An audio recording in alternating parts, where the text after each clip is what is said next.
talking to somebody, if this is a new person, this feels relatively new energy. I mean, if it's not super new, it could be somebody that you like either met or started to talk to back around last June. You need to know that this person,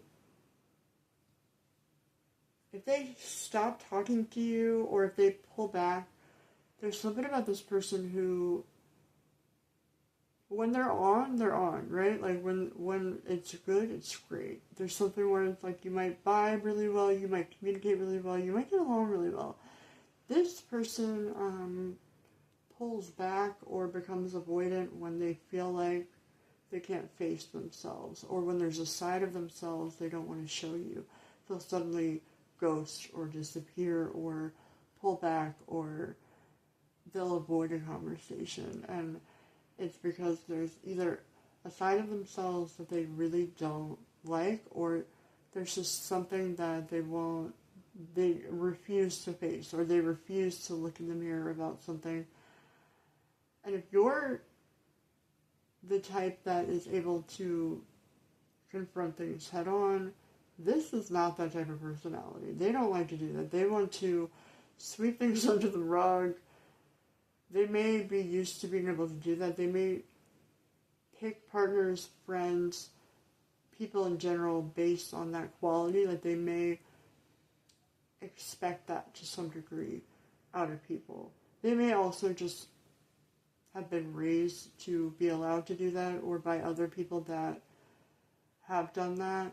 And again, I feel like there's something about this person's upbringing that has fostered this ability to not take accountability.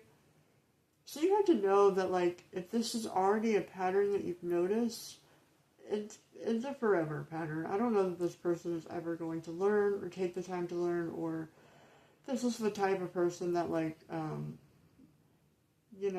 gloats about being in therapy, but also, like, is not honest with the therapist, or, like, only tells a certain amount, or, like, omits certain parts of the story, or, like, is always the victim to the therapist, or something like that. Therapy doesn't work unless you're honest to the therapist. So it's something like that, where it's like, they seem well adjusted up front, and maybe they are in many ways, but this is like their shortcoming. This is like their kryptonite, or what. I don't watch those. Whatever. I don't know if that makes sense.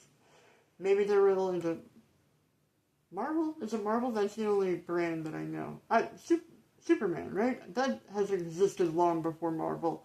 Listen, maybe this person prefers to seem like a superhero, and it really busts their bubble. What am I, 100 years old? When they're not able to keep up that facade, or like,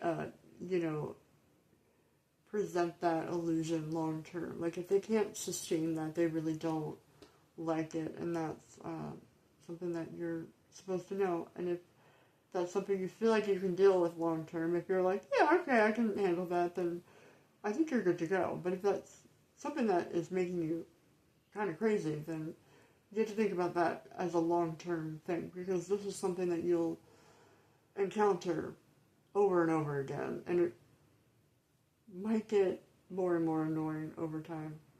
I wish I had better news, but I mean, also, it might be fine, especially if it's, like, not that annoying to you. You might be like, yeah, that's fine. It's up to you.